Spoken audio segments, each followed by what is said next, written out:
Greetings, Teen Zone fans and graphic novel enthusiasts. It's Mr. Tone, aka Chap in the Cap, here to wrap up the second volume of this impressive and disturbing story, Mouse, Volume 2, final chapter. So, for those of you who may not have had the experience prior to today's meeting, just give me a moment to bring you up to speed as to how you can expect to hear the story, because for some people, switching back and forth between two stories, and this is a story within a story, okay? It's a father and son. The father was in the prison camps in the Second World War. And in this final chapter, he's finishing up telling his son about the experiences that he had. So what we will see here is some flipping between cells, between the two places, the story itself in the prison camps and the story being told to his son in the United States some years later. Okay, so this is where we're going to bring back the storyline, pick it up on the final chapter. Let me just do some screen sharing to get us to where we need to be. And got some work here, a couple of clicks here and there. All right, and we're going to screen share here, and we're going here. Share. All right, and we're going to go full screen. Here I am. And let's see if we can get to the full screen.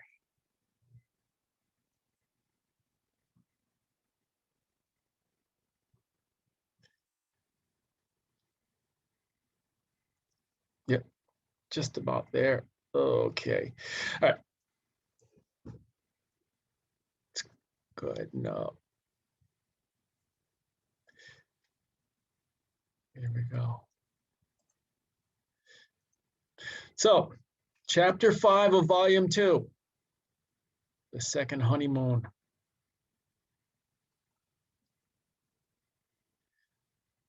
Here we go, guys. Winter. Want some coffee? And she said, no, I will not go in the gas chambers, and my children will not. Click. You bet. You know, I've got over 20 hours of Vladik's story on tape now. We were just about finished when he ran off to Florida. He hasn't called us once. I hope he's okay. Mala is down there. Maybe they met and killed each other. Actually, I think their battle keeps him going. He's been a bizarre combination of helplessness and maniacal energy ever since she left. What are we going to do with Vladik? We sure as hell can't move out of Regal Park. Maybe he could move in here with us. Are you nuts? His heart can't take our four flights of stairs. It's the best thing about this place. Besides, what if he says yes? Well, it's up to you. He's your father. Stop. I feel guilty enough already. Great. That solves everything. I wish he and Mala could patch things up and make each other miserable again.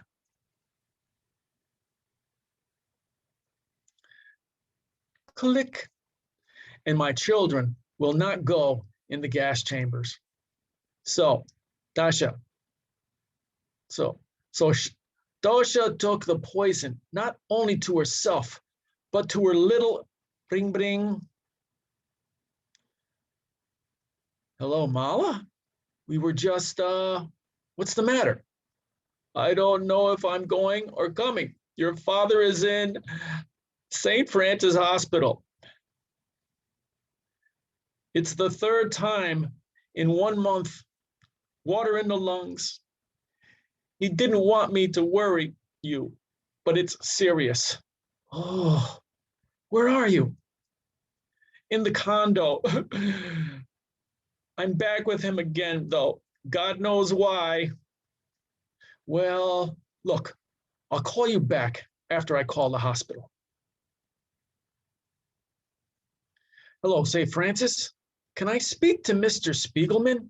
He's a patient. Whoa, you're sure? Hi, Mala. The hospital says he's not registered there. I know. He just came in the door. He ran out of the hospital against his doctor's advice. He says that he doesn't trust the doctors here. It's crazy. He looks like a ghost. He wants to go to his New York hospital. I think he wants to be near you in case, God forbid, anything happens. I can't handle this. Come help me.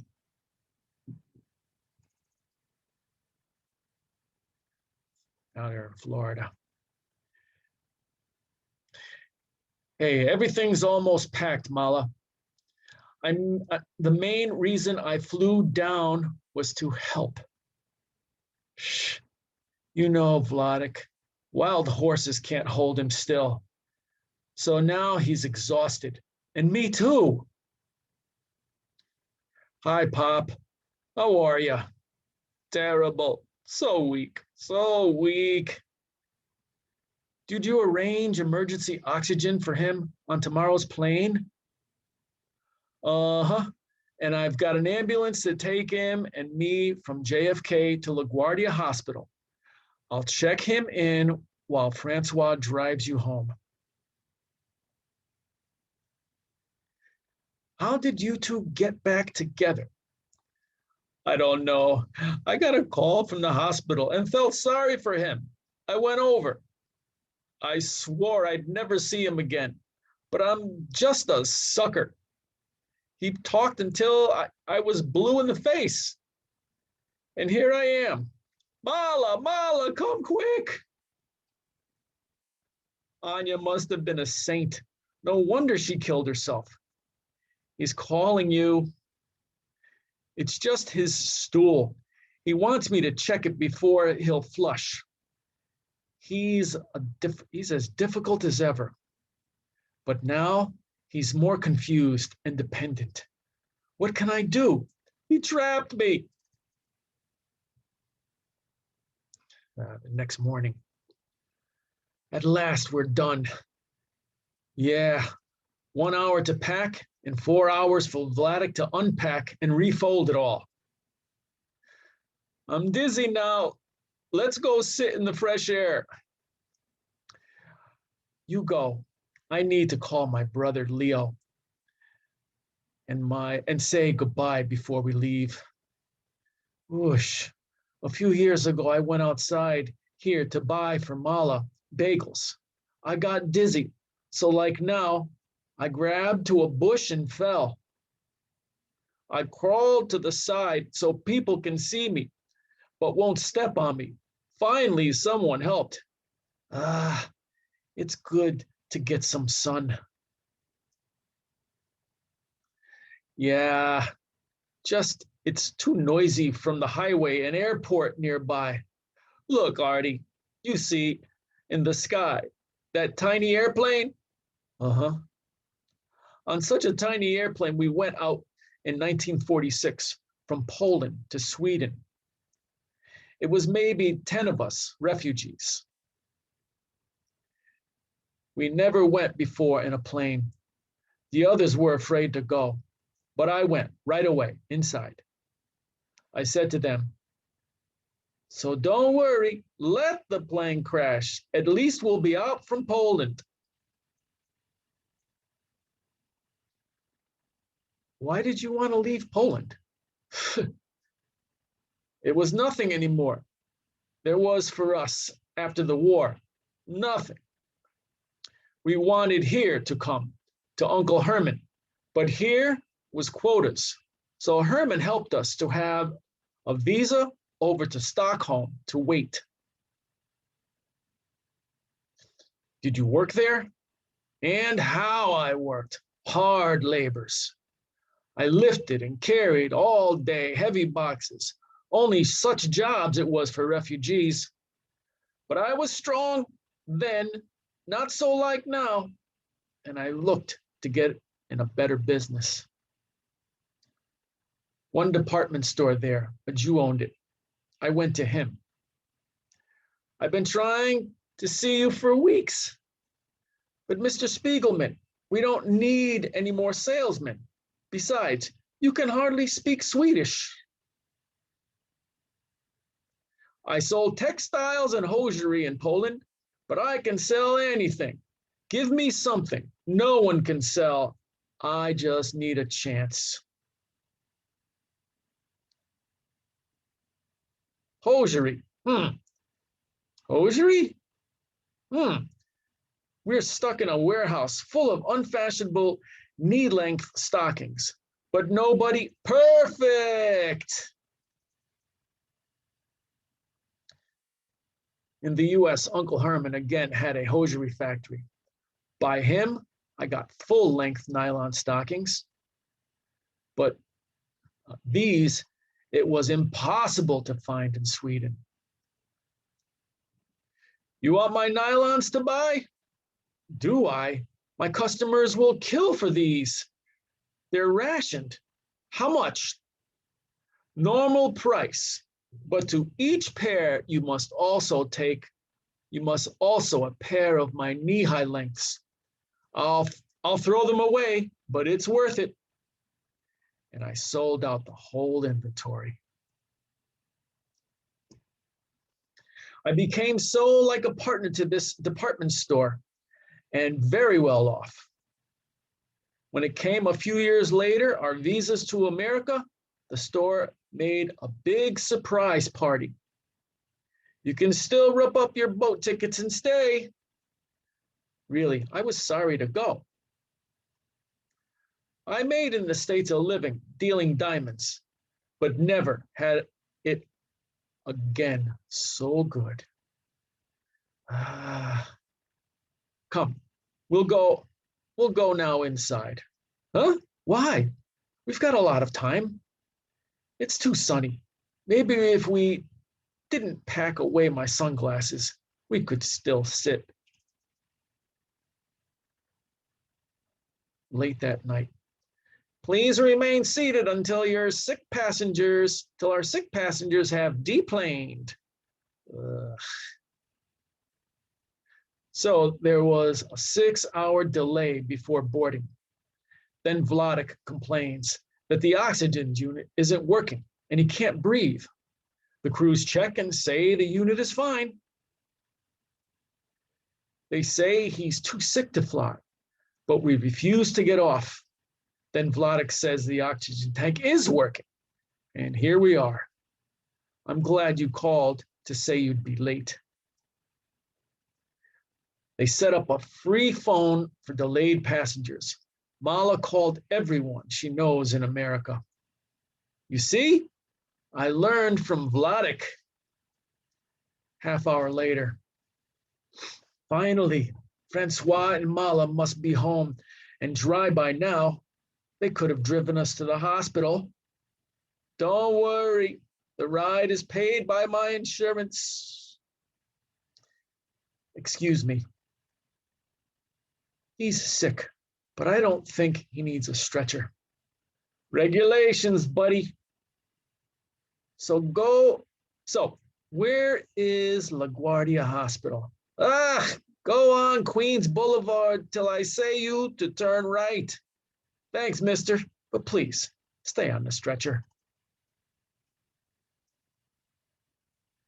LaGuardia Hospital. Will it be much longer?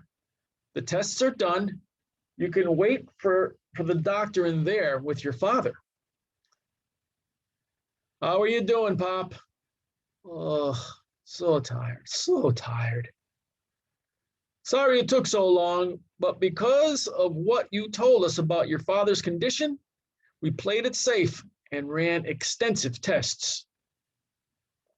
The pills he got in Florida are taking care of the water in his lungs, and his heart seems to be doing fine. You'll be glad to know you can take him home with you.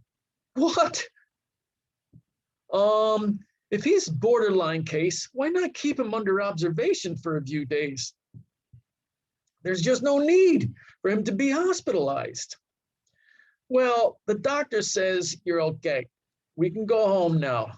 Yeah? Then Mala and I can stay the rest of the year here in Regal Park.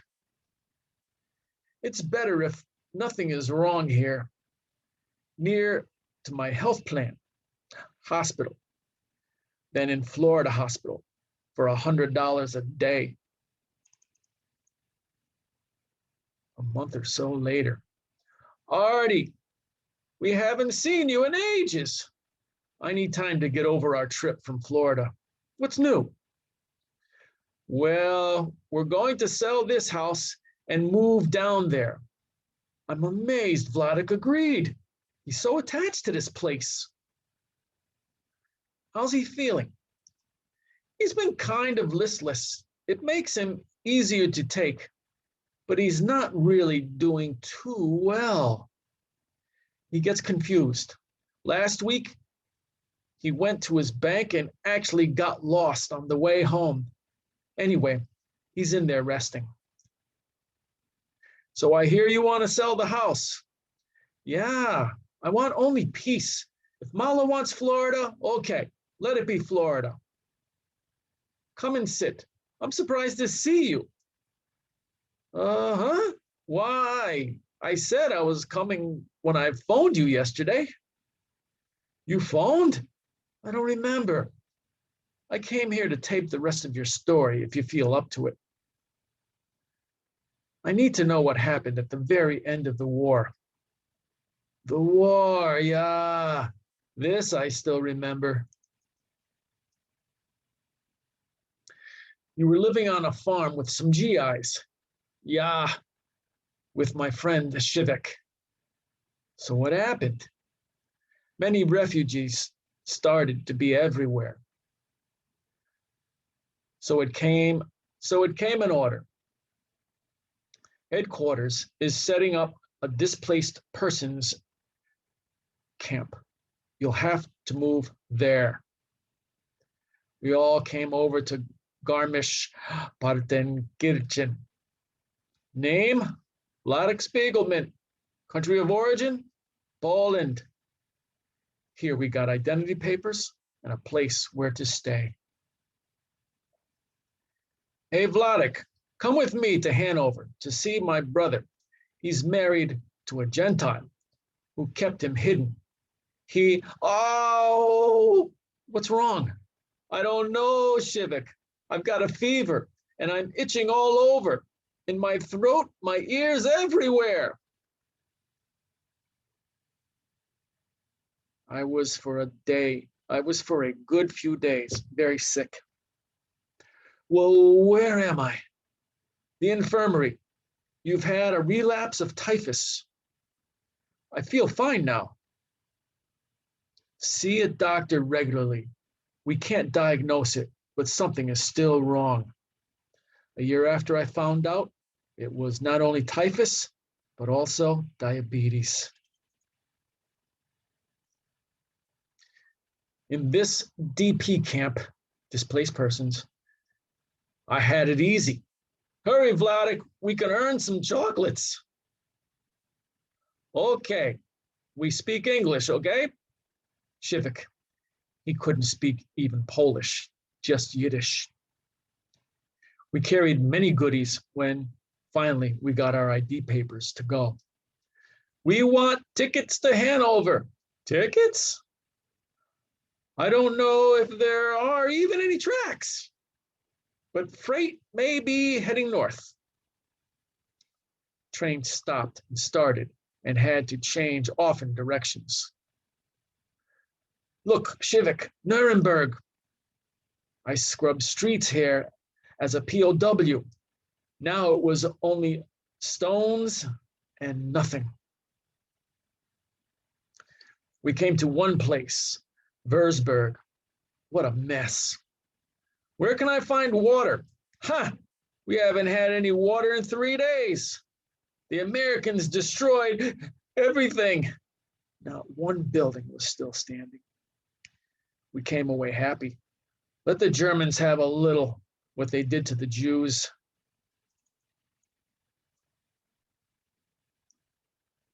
We arrived finally to Hanover. The kids can share one bedroom. You two can have the other. Do you know where any of your family is? I'll go to Poland to see if anyone's left. We plan to meet in Sosnowiec if we got separated. I sent a letter to the Jewish Community Center there for my wife, but she can't still be alive. I saw her in Auschwitz last year. She was so thin, so weak. You might get news about your family in the big displaced persons camp at Belsen. Jews are flooding in from all over. It wasn't far, so I went for a few days to Belsen. One morning, a crowd arrived in with 2 girls, what I knew a little from my hometown. Jenny, Sonia, look, it's Vladek Spiegelman. We just came from Poland. We were lucky to get out. Whatever you do, don't go back to Sosnowiec. The Poles are still killing Jews there. Remember the Gelbers? They owned the big bakery in Sosnowiec. One of the sons survived and came back home. What do you want? This is my family's house. I'm Gelber. We thought Hitler finished you off. Go away, Jew. This is our bakery now. He didn't know what to do. He spent the night in the shed behind the house. The Poles went in. They beat him and hanged him. For this, he survived. His brother came from the camps a day later and only stayed long enough to bury him. Stop it. Don't want to hear anymore. Just tell me, did you hear anything about Anya? I saw her. She didn't try to get her property back. The Poles leave her alone. Anya's alive. My heart jumped. I couldn't believe. Anya was all alone there in Sosnowiec. Sorry, Anya, no news for you. Each day she checked a Jewish organization, and each day she cried. She told me later she went once to a gypsy. Anya knew it was foolish, but looked only for some hope. I see tragedy, death. You've lost your father, your mother, everyone. Yes, only Lolek, my nephew, came back. I see a child, a dead child. Rishu, my little boy, Rishu. Wait, now I see a man. Illness. It's your husband. He's been very, very ill. He's coming. He's coming home. You'll get a sign that he's alive by the time the moon is full. I see a ship, a faraway place. You'll have a new life and another little boy. Anya went a few times each day over to the Jewish organization, but no sign came of him. So she sat home, even more depressed, until, knock, knock. Anya, guess what? A letter from your husband just came. He's in Germany. He's had typhus. It's just like the gypsy said. And here's a picture of him. My God, Vladik is really alive. What do you know? A real picture. Nice looking guy. I passed once a photo place what had a camp uniform, a new and clean one, to make souvenir photos. Anya kept this picture always. I have it still in my desk. Huh? Where do you go? I need that photo in my book. Incredible. Yeah. So when I heard Anya is alive, I stopped everything to go only back to Sosnovic. I traded my things to have gifts. Look, I got some dresses and a fur coat to bring Anya. You know, if you got to Poland, I'll go too. If you go to Poland, I'll go too. He went sometimes by foot, sometimes by train. To Poland, many times it wasn't any tracks left. One place we stopped, hours and hours. Stay here with our luggage, Shivik. I'll go fill our canteens. I marked our train car, but when I came in an hour back, it was gone to another track. Shivik! Shivik went back to Hanover to find me again. But I went only straight to Poland. It took 3 or 4 weeks. When I came finally to Sosnovic, I have seen very little Jews around. But I found out where is the Jewish organization. There it was people that knew me. Look who's here! Somebody find Anya and bring her right away. And somebody found her. Vladik! It was such a moment that everyone around us was crying together with us. Anya, Anya, my Anya! More, I don't need to tell you. We were both very happy and lived happy ever after. So let's stop, please, your tape recorder. I'm tired from talking, Rishu, and it's enough stories for now.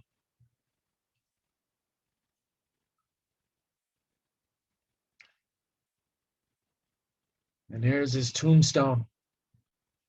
Vladik died in 1982, August 18th. His wife, Anya, she died in 1968. That's the end of our story, folks.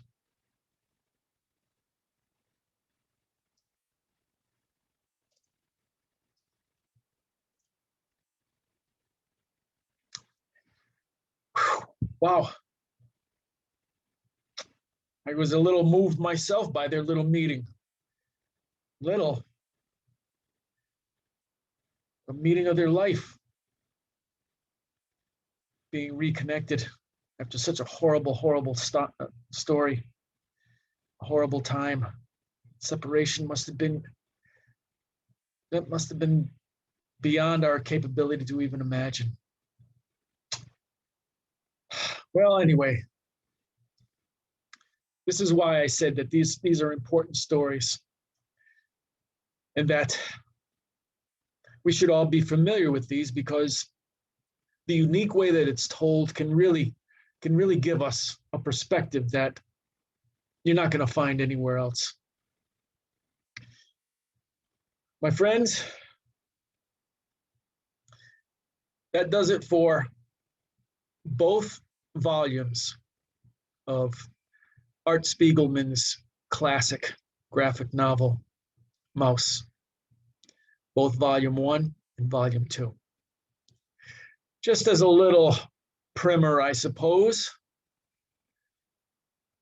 the next graphic novel that we'll be doing a read and show on is Persepolis, another 2-volume story written as a sort of a biography.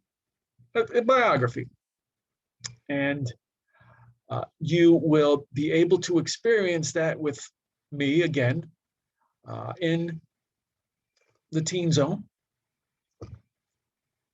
I hope that you can find the time and that we will once again be rejoined on our Facebook page at the Derby Public Library.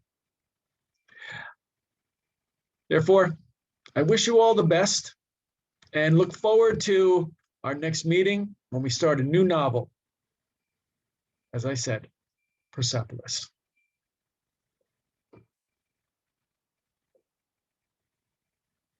I bid you peace in your journey. So long, folks.